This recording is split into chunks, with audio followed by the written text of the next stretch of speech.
Bonsoir, heureux de vous retrouver dans le cadre de Face à l'actu ce dimanche. Selon l'agence de notation Moody's, le Cameroun affiche une belle stabilité et présente des atouts lui permettant de faire face aux répercussions de la Covid-19, mieux que ses voisins d'Afrique centrale.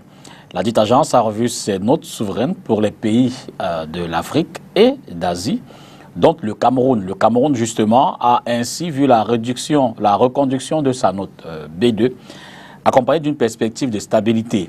Ces perspectives stables reflètent la capacité de notre pays à faire face aux chocs causés par la pandémie du Covid. En 52 minutes, avec notre invité, nous en parlerons donc ce soir pour en cerner les contours. Mais plus généralement, nous aborderons également l'impact socio-économique des autres crises que nous traversons. Crise sécuritaire à l'extrême nord du Cameroun, mais également dans le nord-ouest et le sud-ouest, à côté de cette crise sanitaire. Christian Becquet, bonsoir. Bonsoir, député. Vous êtes économiste, représentant résident adjoint du FMI auprès de l'Union européenne à Bruxelles. Vous êtes au Cameroun en ce moment, ça peut être compliqué avec les mesures barrières. Non, enfin, c'est compliqué sans doute pour plusieurs personnes qui ne sont pas ressortissants camerounais. L'espace aérien a été bloqué pendant plusieurs mois, ce qui a été nécessaire aussi pour essayer de contrer quand même l'entrée du virus et son mouvement dans le pays. Mais voilà, j'ai pu voyager normalement comme d'autres compatriotes. De prime abord, quelle est l'idée, quelle est l'analyse que vous vous faites aujourd'hui de la situation économique de notre pays? C'est une bonne question. Je pense que la situation économique du Cameroun est une situation difficile, mais qui est gérable. Le Cameroun connaît un ralentissement de sa croissance. Nos prévisions pour cette année, c'est moins 1,2%. On espère une reprise économique dès l'année prochaine, 2021, à 4% de croissance du produit intérieur brut. Donc, c'est une situation qui ressemble à celle de la plupart des pays africains. Elle est peut-être un peu difficile pour certains secteurs dans l'économie camerounaise qui ont été vraiment touchés. L'hôtellerie, par exemple, qui a connu malheureusement un timing de la crise qui était difficile parce que là, les réservations pour l'été et les voyages de touristes sont sans doute réduites. Il y a d'autres secteurs aussi. Il y a eu des mesures de confinement qui ont ralenti l'activité. Donc je pense que l'économie camerounaise subit de plein fouet l'impact de la crise qui est une crise internationale. Je pense qu'il y a également eu des mesures qui ont été mises en place par le gouvernement, proposées également par le secteur privé. Et je crois que les discussions sont en cours. Il n'y a pas une grosse différence par rapport à d'autres pays africains. Tout le monde est dans le même bateau, c'est le bateau de la récession et on espère simplement que la reprise reprendra dès l'année prochaine. Alors, je suggère qu'on essaie de schématiser. On va parler tour à tour de la crise sécuritaire dans les régions du nord-ouest et du sud-ouest et leur impact. La crise sécuritaire à l'extrême nord et puis évidemment la crise sanitaire. Faisons un peu un point des régions du nord-ouest et du sud-ouest. Avant cette guerre, on sait que c'est une zone à forte production de cacao et de café, nord-ouest et sud-ouest, cette région-là, en plus d'autres activités évidemment économiques qui sont impactées, sans compter la main-d'œuvre. On sait que l'un des plus grands employeurs, sinon le premier employeur dans le secteur privé, ou alors non étatique, la CDC, est fortement marquée par cette crise. Est-ce qu'on peut faire d'abord un aperçu avant la crise sécuritaire et puis un état des lieux présent? Oui, c'est-à-dire avant la crise sécuritaire dans les régions du nord-ouest, excusez-moi, du nord-ouest et du sud-ouest, l'économie camerounaise dans son ensemble était quand même dans une dynamique qui était assez intéressante. On avait des taux de croissance qui dépassaient les 5%. Par exemple, en 2014, on a atteint 5,9% de croissance du produit intérieur brut. Il y avait l'implémentation des grands projets structurants. Donc, il y avait une dynamique de croissance qui était poussée par l'investissement, notamment en infrastructure et en énergie, mais aussi par une grosse production pétrolière à ce moment donné.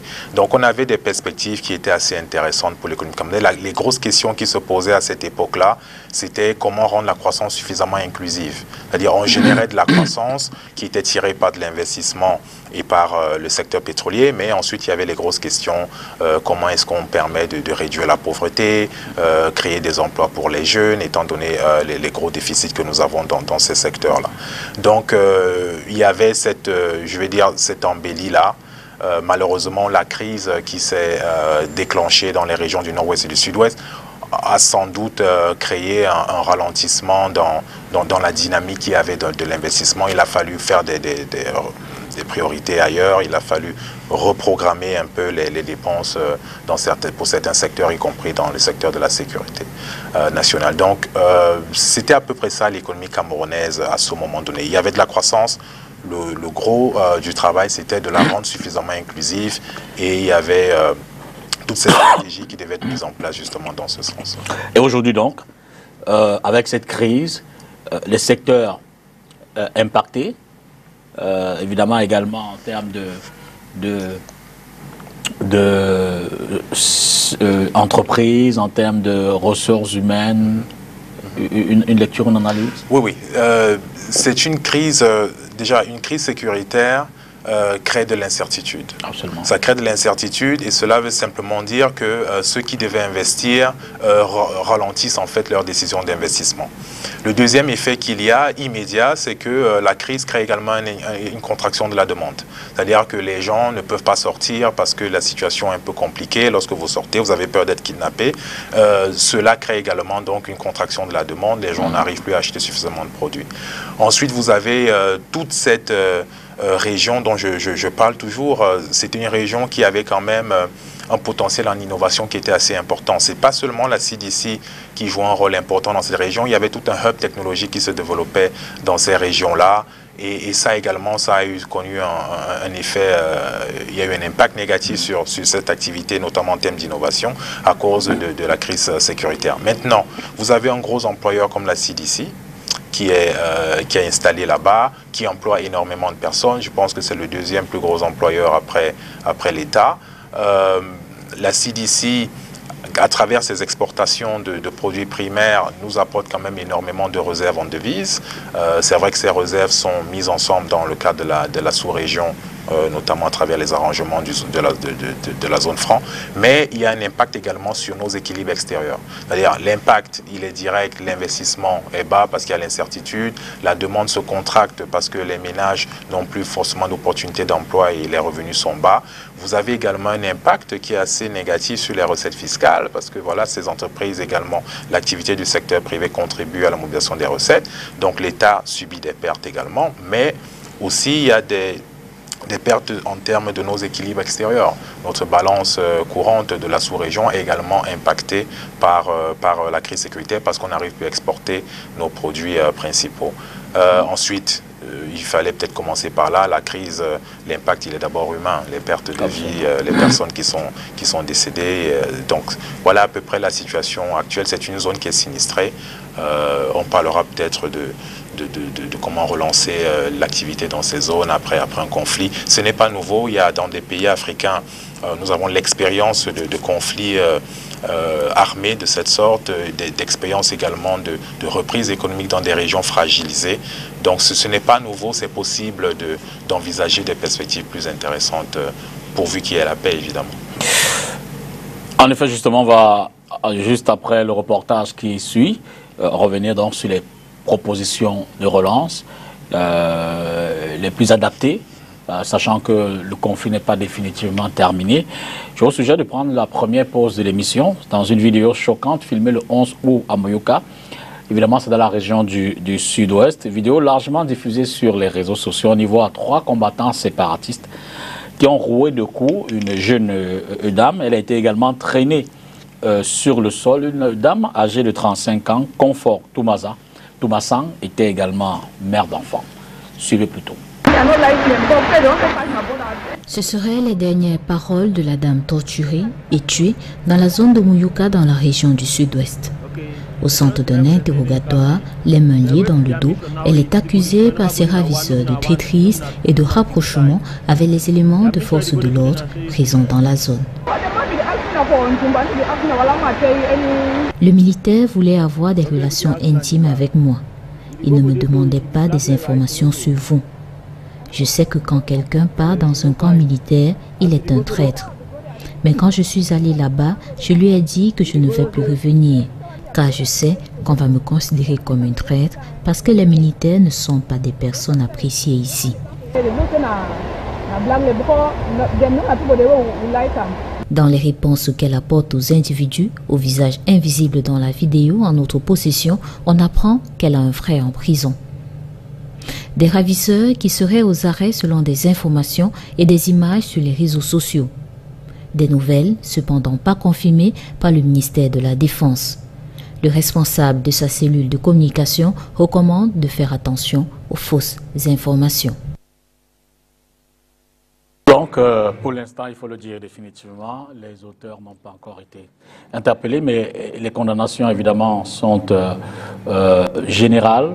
Les organisations de défense des droits de l'homme, le gouvernement camerounais et puis les partenaires socio-économiques, tout le monde condamne cet autre meurtre d'une jeune dame dans la région du sud-ouest. Dans ces conditions, comment procéder à la relance économique d'une zone sinistrée comme celle-là? D'autant plus qu'on l'a dit tout à l'heure, le conflit n'est pas encore définitivement terminé. C'est une équation difficile parce que la relance ne peut être qu'une relance par de l'investissement. On ne relance pas une économie uniquement par de la consommation ou des transferts aux ménages. Il faut de l'investissement, notamment parce que, comme je l'expliquais tout à l'heure, l'investissement initial a d'abord été ralenti, d'autres formes d'investissement ont été détruites, donc il vous faut remplacer le capital qui a été perdu à cause du conflit. Maintenant, pour relancer l'investissement, vous avez deux stratégies. La première, c'est que l'État peut y aller et décide d'investir suffisamment pour permettre à l'activité économique dans la région de reprendre.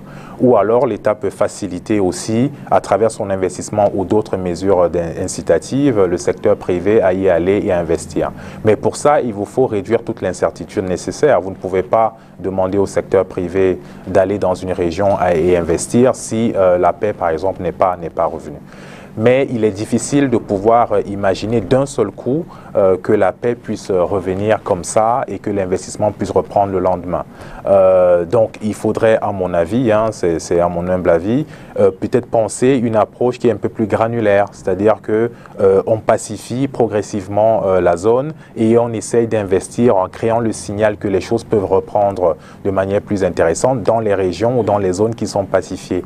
Parce que si vous investissez, y compris l'État, vous investissez d'énormes sous dans des régions où il y a encore des armes qui crépitent, cet investissement ne va pas forcément porter un grand impact en matière de création d'emplois ou de croissance économique.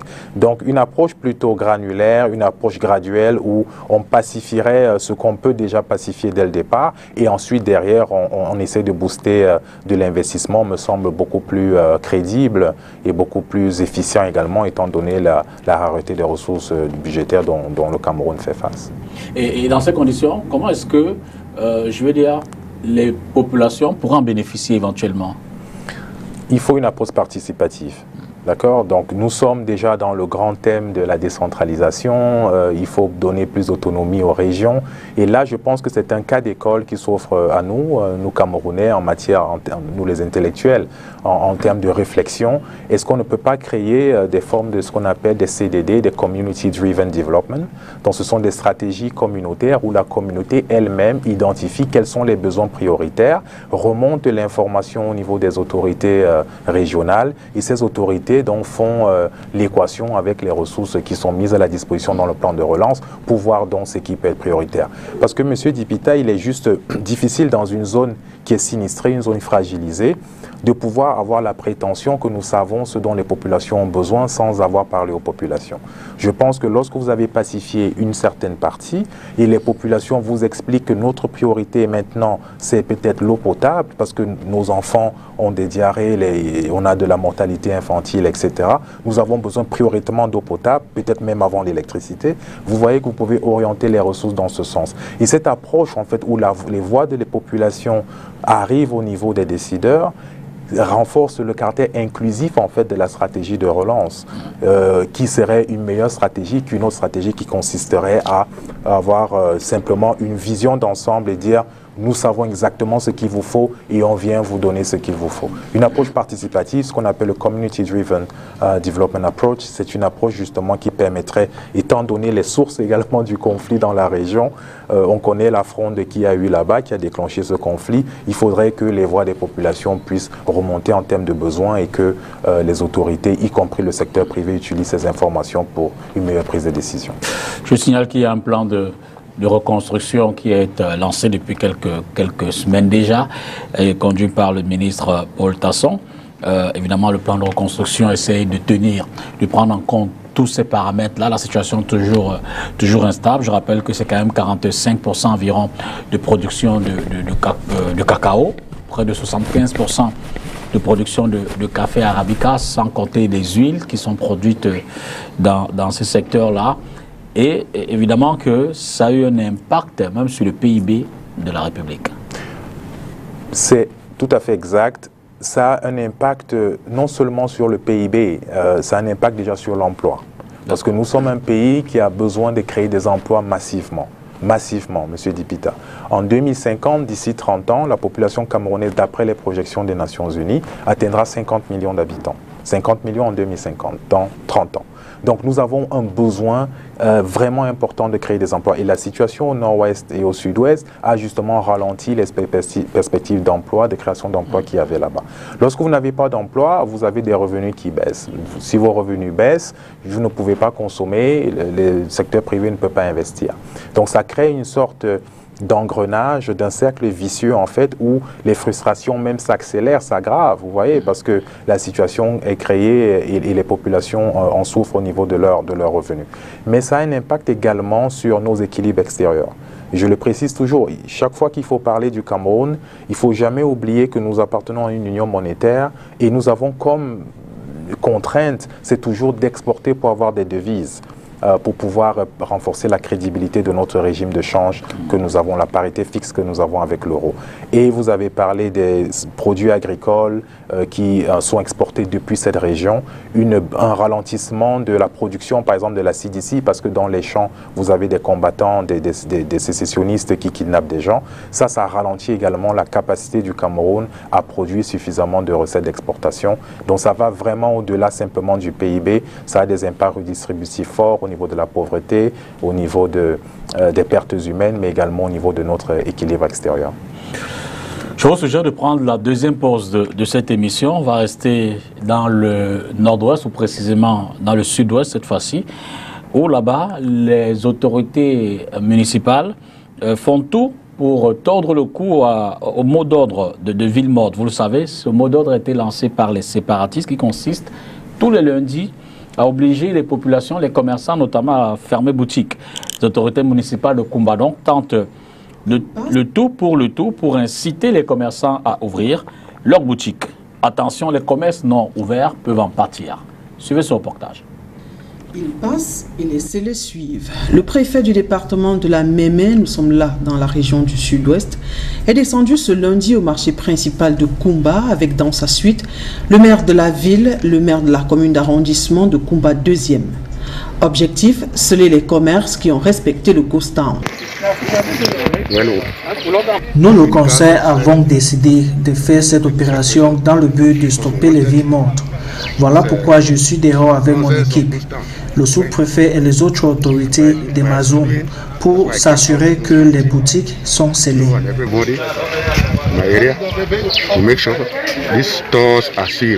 Cette phase répressive arrive après des communiqués appelant les commerçants à ne plus fermer leurs échoppes les lundis. Les contrevenants s'exposent à des sanctions.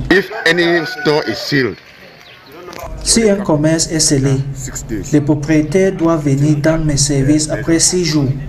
Je pense qu'avec cela, la population va changer sa façon de penser. Si votre boutique est scellée lundi, vous venez le lundi qui suit. Vous payez 25 000 francs et votre boutique sera réouverte. Cette campagne initiée par les autorités de la ville de Koumba en est à sa 3e sortie.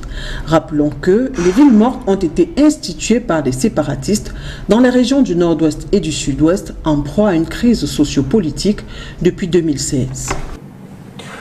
D'une crise à l'autre, Boko Haram à l'extrême nord fait presque autant, sinon plus de dégâts que dans les régions nord-ouest, sud-ouest et les séparatistes. Là-bas également, l'économie camerounaise prend un véritable coup. Les commerces et les industries locales n'arrivent plus évidemment à tourner à 100%, ce qui évidemment impacte les populations. Là également, on peut en dire 2 ou 3 mots.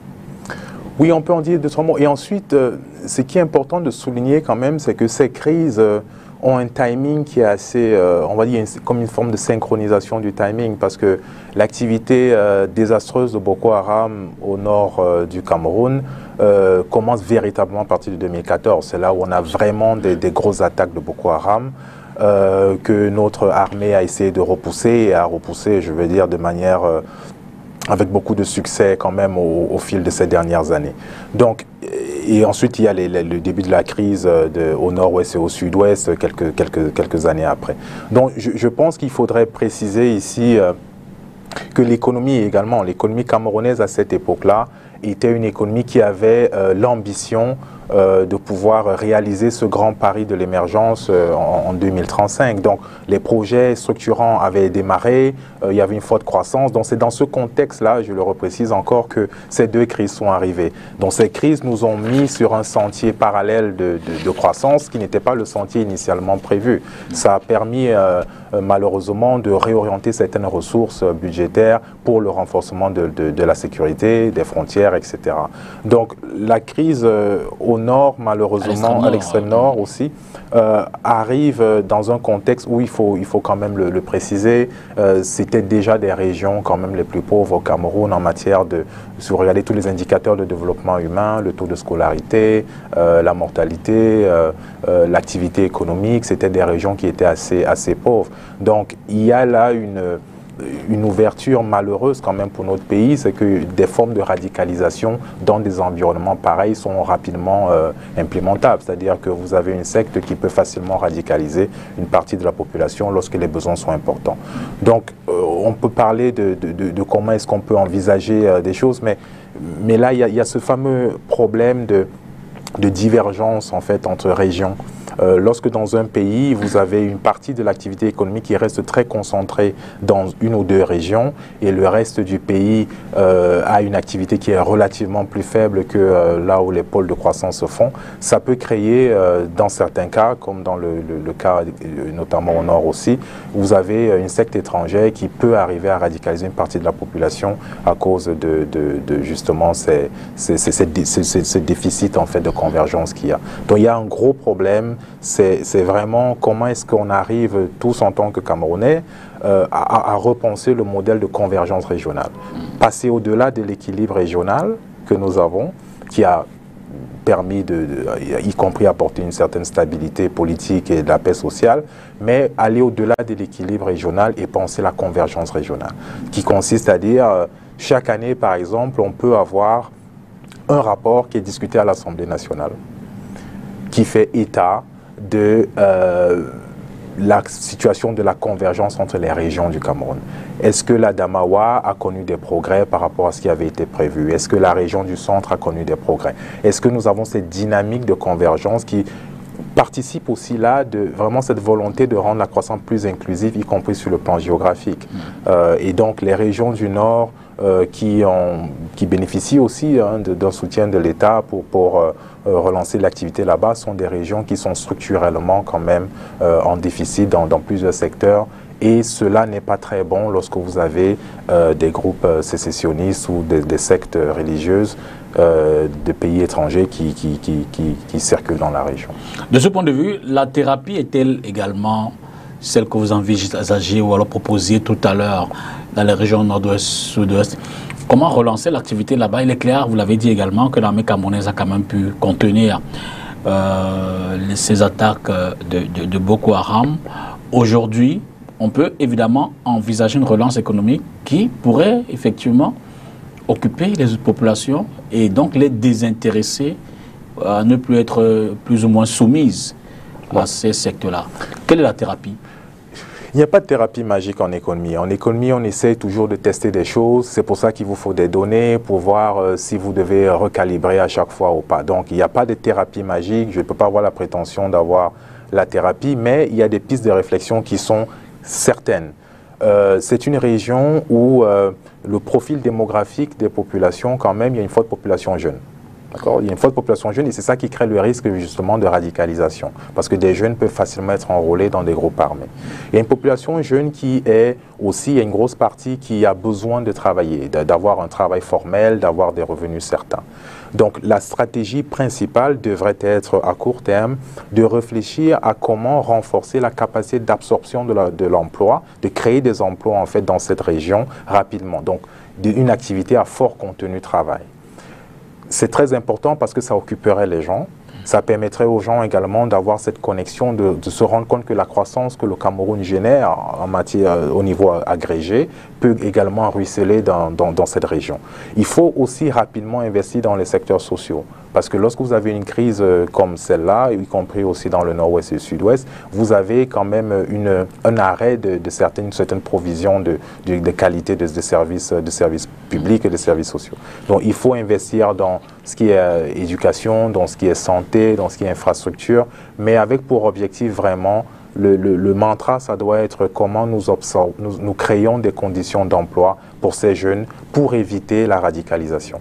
Parce que lorsque vous avez un mouvement de ce type-là, qui essaie de radicaliser une partie de la population parce qu'il y va de leur stratégie, plus la population adhère à leur langage, à leur projet, plus ça devient compliqué pour l'armée camerounaise de pouvoir gérer. Donc éviter la radicalisation en créant des conditions rapides d'emploi. Ça veut dire qu'il faut qu'il y ait de l'investissement. Vous ne pouvez pas créer de l'emploi si on n'investit pas. Et l'État tout seul ne peut pas investir. Il faut que le secteur privé y aille, il faut des incitations, il faut réfléchir à quelle forme d'infrastructure on a besoin, quelle forme d'incitation l'État pourrait proposer, y compris même des vacances fiscales, dans certains cas, si c'est possible, en fonction de l'espace budgétaire que nous avons, comment réintéresser le secteur privé dans ces régions. Il est clair que le tourisme est déjà dans cette région qui apportait pas mal d'emplois, vous voyez avec le parc de Ouaza et tout ça, a connu forcément un gros coup d'arrêt. Donc il faudra repenser une transformation structurelle de cette région-là vers d'autres secteurs plus porteurs, mais à fort contenu emploi, parce que pour gagner la guerre de Boko Haram, il faut que les jeunes soient employés. Absolument. Il faut que les jeunes travaillent, qu'ils aient des opportunités. C'est la seule condition pour éviter la radicalisation. Alors d'une crise à une autre, on va parler de la Covid, évidemment, qui a également un certain nombre d'impacts sur l'économie nationale. Mais avant, il y a une autre épidémie, cette fois-là, dont on ne parle pas beaucoup, ou très peu, ces derniers temps, qui a ressurgi. Et au 31 juillet 2018, le bilan cumulé en termes de cas de choléra au Cameroun est de 158 cas suspects, dont 14 confirmés et 11 décès, faisant 7% de létalité. 2 régions sur 6 sont en épidémie, donc parlant du choléra. Il s'agit de la région du Nord, 75 cas, 10 décès, et la région du Centre, 45 cas et 1 décès. Je rappelle que ces statistiques de l'OMS datent du 31 juillet 2020. Alors, 4 régions, à savoir le littoral, 35, il y a des cas suspects au littoral également, et d'ailleurs des cas de mort également. Et chacune de ces régions ont donc suscité le déploiement de dispositifs d'encadrement de cette épidémie-là. Et je vous suggère de revoir ça dans le reportage qui suit.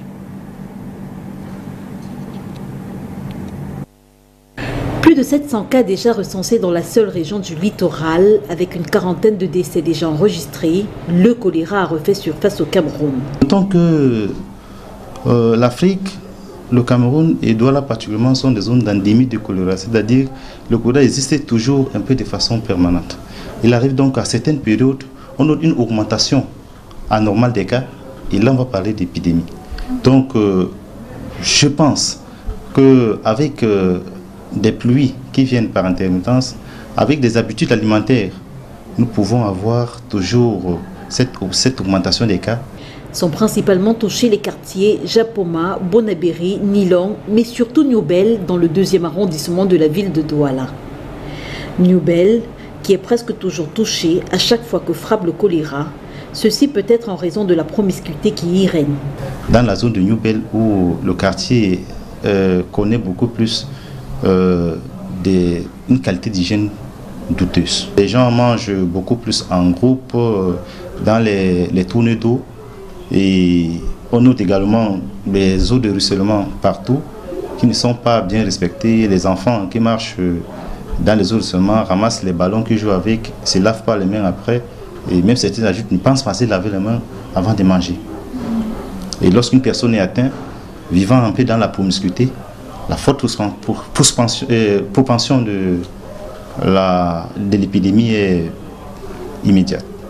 Comme avec la Covid-19, les médecins appellent au respect strict des règles d'hygiène, seuls qui pourront éviter une plus grande saignée. Vous avez certainement eu les statistiques, 700 cas déjà à Douala en termes de cas déclarés de choléra. Et on a focalisé sur le quartier Newbel, dont on sait que c'est l'un des foyers souvent pris par cette épidémie ici à Douala. Parlons Covid, parce que c'est également c'est une pandémie évidemment qui fait énormément de dégâts à travers le monde, au Cameroun aussi. Ce soir, au Cameroun, on enregistre 18 118 cas confirmés de la Covid, dont 16 540 qui ont été guéris, 401 morts et 1177 cas actifs, dont 128 hospitalisés et 11 sous oxygène. Ce sont les statistiques à ce moment-là. Pour dire, Christian, que la Covid également fait partie de ces pandémies-là qui, au Cameroun comme ailleurs, impactent énormément l'économie nationale. Oui, et c'est la pandémie, on va dire, de notre génération. C'est-à-dire que c'est la première fois que l'économie mondiale, comme ça, se retrouve en situation de récession dans tous les pays. Tous les pays connaissent un ralentissement de l'activité, une contraction même de l'activité à des niveaux qui sont quand même différents, mais c'est clair que c'est une grosse perte pour plusieurs secteurs de l'économie camerounaise. On en a parlé, le secteur du tourisme, le secteur du commerce international, avec des baisses de demande de la part de nos partenaires étrangers, le secteur même public, avec des baisses de recettes fiscales, etc. Donc c'est une grosse situation à gérer pour le gouvernement, et ce n'est pas seulement au Cameroun. Il est important, à mon sens, lorsque vous avez un choc de cette ampleur, c'est de commencer à réfléchir vraiment à comment utiliser ce choc en fait pour une remise en question s'il le faut. Qu'est-ce qui n'a pas marché, comment nous pouvons faire, comment nous pouvons renforcer notre capacité de résilience par rapport au prochain choc qui peut arriver, parce qu'il y aura d'autres chocs. Forcément. Donc voilà, il y a eu des baisses d'emploi, il y a des entreprises qui ont fermé, il y a des personnes qui sont décédées, des familles endeuillées. C'est l'une des plus grosses crises jamais connues dans l'histoire de l'humanité. Donc le Cameroun, évidemment, est exposé à travers son exposition au reste du monde, mais aussi à travers les mesures de confinement qu'on a dû devoir mettre en place au Cameroun pour pouvoir déjà sauver des vies, mais après, il y a eu un impact quand même négatif sur l'économie. Et justement, le GICAM, le groupement interpatronal camerounais, dans une sortie assez récente, parle de plus de d'environ 96,6% d'entreprises déjà impactées par cette pandémie-là, et croit savoir que les mesures gouvernementales ne sont pas assez suffisantes, tout au moins pour les entreprises que ce groupement patronal encadre.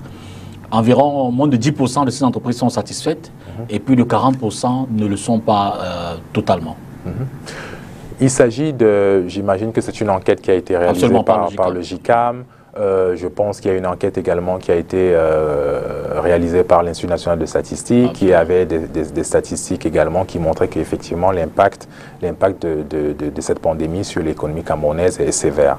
Donc, les mesures il y a deux types de mesures lorsque vous faites face à une pandémie comme ça, et l'observation internationale, lorsque nous regardons ce qui se fait dans d'autres pays, y compris les pays africains, vous avez deux façons de voir les choses.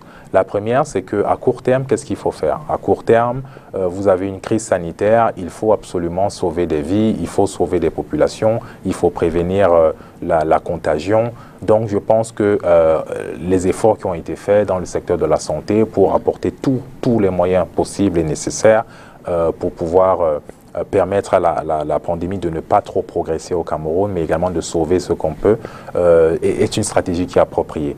Mais généralement, il faut également savoir que dans des États comme les États africains où nous avons quand même des progrès toujours à faire en matière de gouvernance, il ne faut pas que cette crise, y compris les moyens que nous mettons en place, les moyens qui sont rares, faut le souligner, parce que ce sont des impôts des populations que nous utilisons pour pouvoir mener à bien certains projets.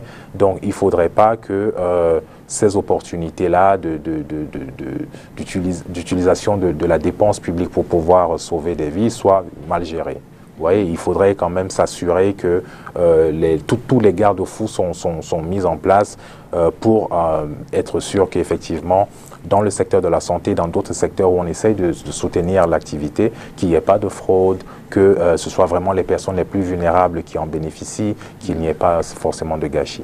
Donc ça, c'est à court terme, comment vous sauvez les vies et comment vous essayez d'apporter la première aide aux entreprises à besoin de liquidités. Il y a eu des mesures prises par le gouvernement camerounais. Dans d'autres pays, il y a eu des mesures également qui peuvent être dites plus ambitieuses ou alors plus innovatrices.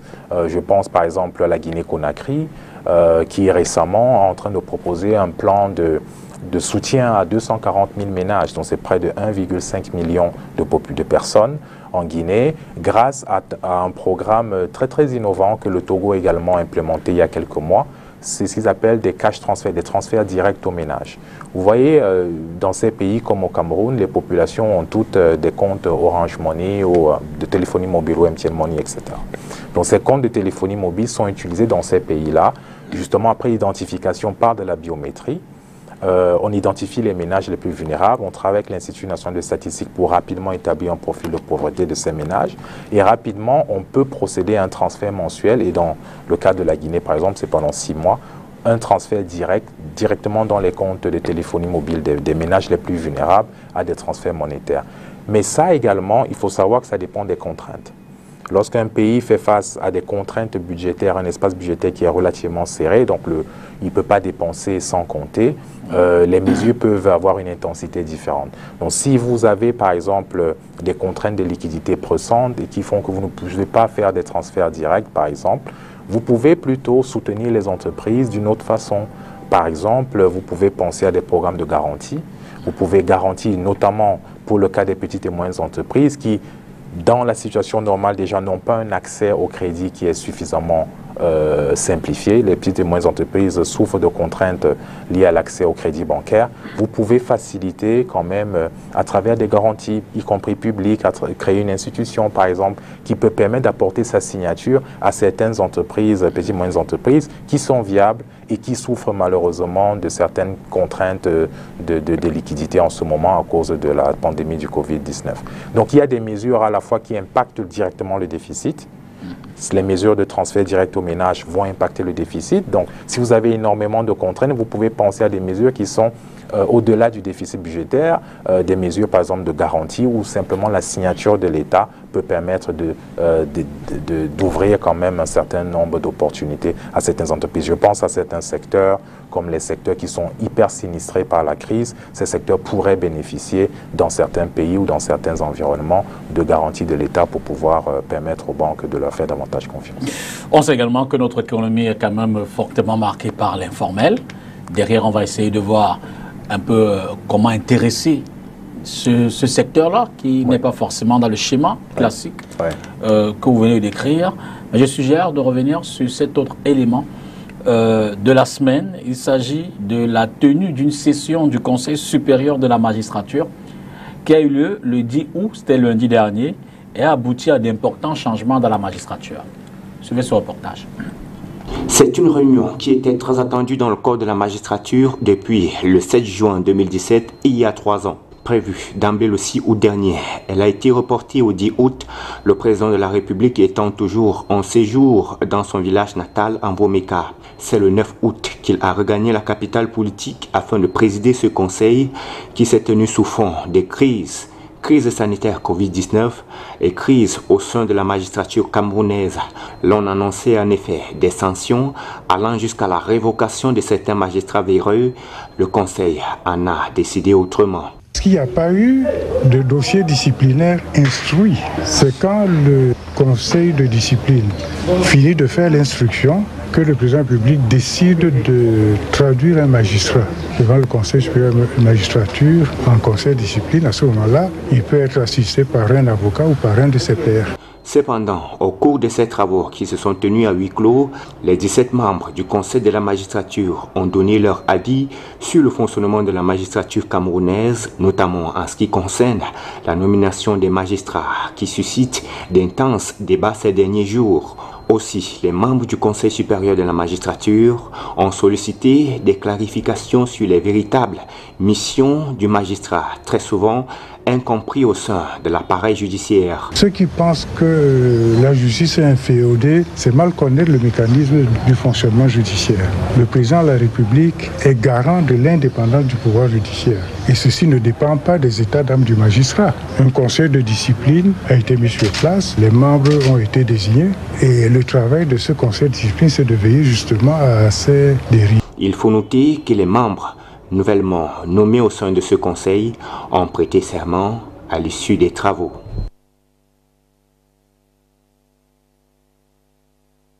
L'extrait du ministre d'État Laurent Esso, vice-président du Conseil supérieur de la magistrature. L'extrait qu'on a retrouvé dans cet élément a été recueilli évidemment chez nos confrères de la télévision nationale, la CRTV. Cela dit, reparlons donc Covid, ou poursuivons avec Covid. On en était à parler des interventions, notamment au secteur informel, oui, qui, s'il n'est peut-être pas dans le schéma classique d'une économie normale, permet quand même à certains foyers, à certains Camerounais, de vivre au quotidien. Et seulement dans ce schéma-là, comment est-ce que les mesures gouvernementales Covid peuvent permettre à cette autre catégorie de personnes de retrouver, qui sait peut-être, le chemin de leurs affaires? C'est une excellente question. Le secteur informel est une problématique qui est très très délicate et très importante à la fois en tant que, lorsque vous êtes économiste, vous comprenez les impacts directs que le secteur informel peut avoir en matière d'efficacité de la politique, de l'action publique. Je prends un exemple. Si vous voulez faire un programme de relance, vous voulez aider les ménages par exemple, ou aider certaines entreprises, des PME dans un secteur, et que ce secteur est un secteur qui évolue dans le noir, c'est-à-dire il est dans l'informel, les entreprises ne sont pas enregistrées, ou alors les activités même de certains ménages ne sont pas connues de la part des autorités. Il est vraiment difficile de pouvoir, sans visibilité, même aider les gens. C'est-à-dire, il vous faut déjà identifier les personnes, identifier les petites et moyennes entreprises, qu'elles aient un compte bancaire pour que vous puissiez même apporter un soutien, etc. Donc, le secteur informel peut réduire en fait l'efficacité même de la dépense publique sur l'économie. Parce que justement, il y aurait ces pertes-là et cette difficulté à pouvoir identifier même les bénéficiaires. Donc, dans notre cas, le secteur informel au Cameroun, et ça c'est mon observation, a permis quand même, je veux dire, a été résilient. Il a été résilient parce que nous avons vu très rapidement comment certains masques ont pu, même de manière artisanale, être produits, alors que dans certains pays du monde, il a fallu attendre qu'on importe tous les masques venant de Chine, par exemple, pour pouvoir les distribuer à la population. Donc ça, le secteur informel, je le dis toujours, l'économie camerounaise est résiliente parce que, premièrement, sa population, d'abord, elle-même est résiliente. C'est ça qui fait la résilience, principalement, d'abord, de l'économie camerounaise. Ensuite, capacité d'adaptation. Capacité d'adaptation. Aux situations qui se présentent. Aux situations complexes, parce que notre pays a connu beaucoup de situations complexes. Déjà en 1994, avec les doubles dévaluations, parce que les gens ne le savent pas, il y avait une dévaluation interne avec les baisses de salaire, ensuite une dévaluation externe qui était le changement de parité, et les gens se sont adaptés. Mes parents aussi se sont adaptés, donc je sais exactement de quoi je parle de cette époque-là. Donc le secteur informel, malheureusement, pose aussi un problème au Cameroun. Le premier problème, c'est qu'il ne permet pas à l'État de pouvoir augmenter sa capacité de collecte pour pouvoir utiliser cet argent pour fournir des biens publics aux populations. Parce que l'État, l'État utilise l'impôt pour pouvoir répondre aux besoins des populations. C'est ça une grosse partie de sa mission. Donc quand vous avez un secteur informel qui est très développé, il réduit en fait les capacités de mobilisation et de collecte de l'État, ce qui malheureusement entraîne une qualité du service public qui peut être critiquable ou alors un manque de suffisamment d'infrastructures parce que l'État n'a pas un espace budgétaire qui est important. Donc, les mesures gouvernementales prises pour essayer d'endiguer la pandémie ou répondre, elles vont toucher le secteur informel de manière indirecte. C'est-à-dire que si vous relancez l'économie, ou si vous essayez d'atténuer le choc sur l'économie formelle, parce que vous essayez d'aider les entreprises formelles, les ménages qui sont identifiables, etc., vous aurez là un impact aussi sur ce secteur informel que nous avons au Cameroun. Parce que ce secteur informel dépend dans sa structuration de l'activité du secteur formel. Parce que ça dépend de quoi? Une maman qui achète une bouteille d'huile qu'elle va détailler devant sa maison en vendant dans des petits bols, ça, c'est un achat qu'elle fait dans du secteur formel, qu'elle vient détailler, elle fait une micro-vente. Exactement. Donc, si vous avez une forte contraction de l'activité économique dans l'économie formelle, ou même la production d'huile ne se fait plus, alors vous avez un impact également dans le secteur informel qui ne peut pas continuer à créer ce rôle de relais en fait d'une certaine partie de la production vers des ménages les plus défavorisés. Donc il y a ce gros problème qui est très important à gérer, c'est comment nous transformons notre secteur informel de manière à ce qu'on ait cette forme de transformation structurelle où le secteur informel mute et devienne un secteur relativement intégré et relativement mieux connu avec une meilleure visibilité de la part des services publics. Donc là, vous avez toute la problématique de l'emploi, de la formation, vous avez besoin d'attirer des investissements étrangers directs, mais ça, ce sont des vieux problèmes dont le Cameroun fait face et d'autres pays aussi, mais il faut toujours travailler dans ce sens. Donc pour moi, le secteur informel, dans le court terme, sur le court terme, a permis aux ménages de s'adapter. Pendant la pandémie, il y a eu la production de masques, il y a la production même de certains gels hydroalcooliques de manière artisanale, dont je ne sais pas très bien s'ils étaient efficaces ou pas, mais bon, il y a eu ces mesures que j'appelle toujours le système D, le système débrouillardise. Mais à long terme, le secteur informel est un challenge pour l'économie. Il faut le transformer pour que tout le monde puisse en bénéficier, que la croissance puisse facilement arriver à tous les pans de l'économie. On a pu observer parmi les mesures gouvernementales qu'il y a eu un collectif budgétaire d'environ 500 milliards de francs. Jusqu'où peuvent aller les pouvoirs publics pour, évidemment, non seulement poursuivre la lutte contre cette pandémie, mais essayer de garder un environnement économique favorable aux entreprises, aux activités, pour maintenir tout au moins le cap et garder la tête hors de l'eau. Il y a eu cet ajustement à mi-parcours du budget parce que vous avez l'impact de la crise. Vous avez l'impact de la crise et la plupart des pays du monde ont dû modifier leur budget. Après, les directions peuvent changer. Vous avez certains pays qui ont fait le choix d'une relance importante, d'un soutien à l'économie de manière importante. Je parle notamment des grands pays avancés, parce qu'ils ont également la politique de leurs moyens. Ce sont des pays qui émettent des devises internationales, ils ont des monnaies de réserve, donc ils peuvent se permettre de faire des plans de relance extrêmement ambitieux ou des plans de stabilisation très ambitieux. L'Union européenne, par exemple, vient d'adopter un plan de 750 milliards d'euros pour soutenir l'économie européenne dès l'année prochaine. La Banque centrale européenne a injecté près de 600 millions d'euros dans l'économie. Donc vous avez ces gens de pays qui peuvent, parce qu'ils ont des monnaies internationales comme monnaie principale, voilà, qui peuvent relancer l'économie sans trop se soucier de la contrainte extérieure. Ce sont des pays aussi qui s'endettent dans leur propre monnaie. Dans le cadre de pays africains et des petites économies ouvertes comme le Cameroun, la situation est beaucoup plus compliquée. Parce que même si vous avez un choc comme celui-là qui baisse vos recettes fiscales et qui forcément entraîne une augmentation du déficit parce que les dépenses augmentent, il faut soutenir le secteur de la santé, il faut apporter une certaine assistance aux ménages, aux entreprises dans certains secteurs, il faut reporter le paiement d'impôts par exemple. Donc tout ça a un impact sur le déficit. Comment vous le financez? C'est vraiment très simple, M. Dipita. Si vos revenus baissent et vos dépenses augmentent, il vous faut combler l'écart. Comment vous financez ça? Soit vous faites recours à l'emprunt, Donc il faut s'endetter. Vous pouvez vous endetter au niveau local si vous pouvez, mais la plupart de vos dépenses aussi sont des dépenses en importation.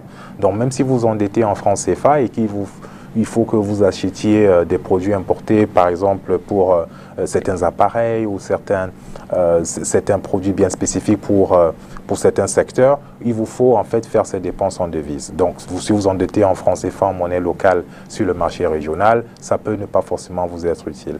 Ou alors vous pouvez faire appel à certaines initiatives internationales, comme le Fonds monétaire a apporté une assistance au Cameroun de 226 millions de dollars pour permettre de soutenir quand même l'économie et les efforts du gouvernement. Et là, c'est un bon apport parce que c'est un apport en devise et c'est un apport à taux d'intérêt zéro, voilà, avec une payable sur une certaine durée, avec une période de grâce, etc. Donc, c'était un apport qui était utile. Mais il y a également d'autres mesures. Nous avons un endettement vis-à-vis de certains bailleurs extérieurs. Il y a des initiatives, par exemple, menées par les pays du G20 qui consistent à suspendre temporairement le paiement de services de la dette de la part de certains pays comme les pays africains à cause de la crise du corona. Donc ces mesures-là peuvent également permettre de créer l'espace budgétaire pour pouvoir permettre au Cameroun de pouvoir répondre suffisamment à la crise. Mais le gros risque quand même, M. Dipita, c'est que se passe-t-il s'il y a une deuxième vague? Que se passe-t-il s'il y a une deuxième vague qui reprend dans les pays européens et aux États-Unis? Ça s'observe d'ailleurs. Mais que se passerait-il si on replongeait dans un confinement strict de 3 mois encore, avec les conséquences désastreuses que nous avons eues sur le plan économique? Cela serait, pour moi, c'est l'un des risques les plus importants pour l'économie camerounaise en ce moment. C'est le risque de deuxième vague. Est-ce que nous avons une capacité de riposte qui est prête? Est-ce qu'il y a un contingency plan? Est-ce qu'il y a une proposition qui est claire et faite pour pouvoir être prêt à avoir déjà supplé le plan à dérouler si nous passons à la phase la plus critique? Mais vous qui en êtes expert, en cas de deuxième vague, oui, que peut-on faire? Que doit-on faire? En cas de deuxième vague, déjà, il faut pouvoir comprendre quelle est l'ampleur et la magnitude, le niveau en fait de sévérité de cette deuxième vague. S'il s'agit d'une deuxième vague qui peut être contenue par des mesures de confinement partiel, alors l'économie pourrait ne pas en subir un effet très direct. S'il s'agit de repartir dans un confinement strict de l'économie mondiale, comme nous l'avons vu entre avril et juin dans certains pays, là, ça c'est beaucoup plus compliqué. La grosse stratégie pour moi, c'est d'identifier quels peuvent être les différents scénarios qui viendraient de cette deuxième vague. Il y a plein d'études qui vous montrent ce que cela engendrerait en termes de baisse du cours du pétrole, par exemple dans le monde, en termes de resserrement des conditions financières sur les marchés, en matière de baisse du commerce international, etc.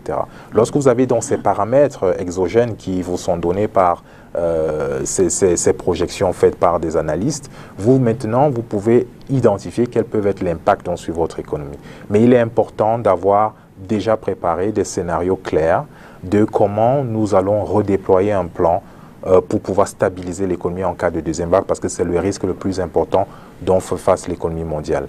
Dans le cas du Cameroun, je pense que nous avons certains outils que nous pouvons déployer. Si cette deuxième vague devrait arriver, si les conséquences sont désastreuses, mais ce sera quand même assez difficile d'imaginer que nous devions le faire tout seul. Il faudra une assistance internationale, sans doute, qui devra, y compris en matière d'assistance technique, dans ce sens-là. Je reviens à vous tout à l'heure pour évoquer certainement ces outils que vous évoquez, qui pourraient nous, évidemment, permettre de survivre à nouveau à une autre vague de la Covid. On va prendre le dernier reportage avant de conclure cette émission. Il s'agit de cette décision du gouvernement camerounais qui a annulé sa récente autorisation d'exploitation d'une forêt vierge, la forêt de Ebo. La décision a été annoncée le 11 août. Il s'agit ici d'un revirement souhaité par les organisations non gouvernementales qui avaient notamment souligné la présence de primates menacés d'extinction dans cette zone mi-juillet. Le gouvernement camerounais avait donc décidé d'affecter à la production du bois d'œuvre plus de 68 000 hectares de la forêt d'Ebo, Cette forêt est située au nord de la capitale économique Douala. Les communautés locales et Greenpeace avaient dénoncé cette décision. Voici en quelques mots les détails de cette décision.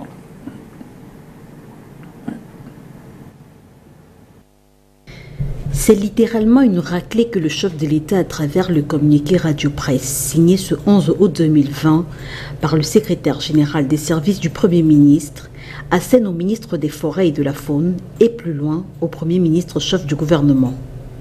Lui, ministre des Forêts, qui le 4 janvier 2020 classait au domaine privé de l'État une portion de forêt de 68 385 hectares constituée en unité forestière d'aménagement dénommée UFA 07006 et située dans les départements du Nkam et de la Sanaga-Maritime dans la région du littoral. C'est d'ailleurs à ce même Premier ministre chef du gouvernement qui, le 14 juillet 2020, signait ce décret qu'il sera demandé d'y surseoir le 6 août dernier sous la forme d'un autre décret, nous apprend le communiqué Radio Presse de Séraphin Magloire Fouda.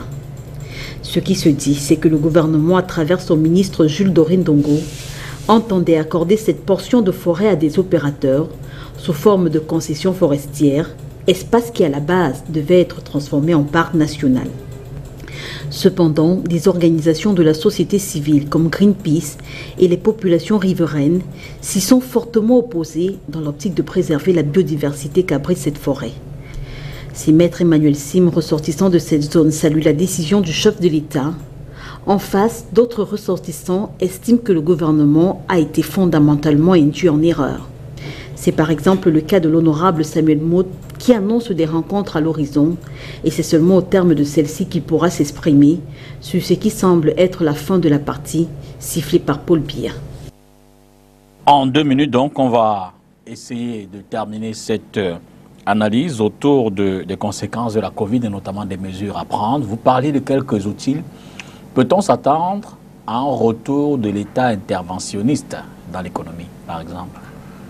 Vous savez, certains leaders de certains pays, des pays très amis au Cameroun, ont appelé la pandémie du Covid la guerre. C'est une guerre. Donc, ils ont mis en place des mécanismes économiques de type de guerre.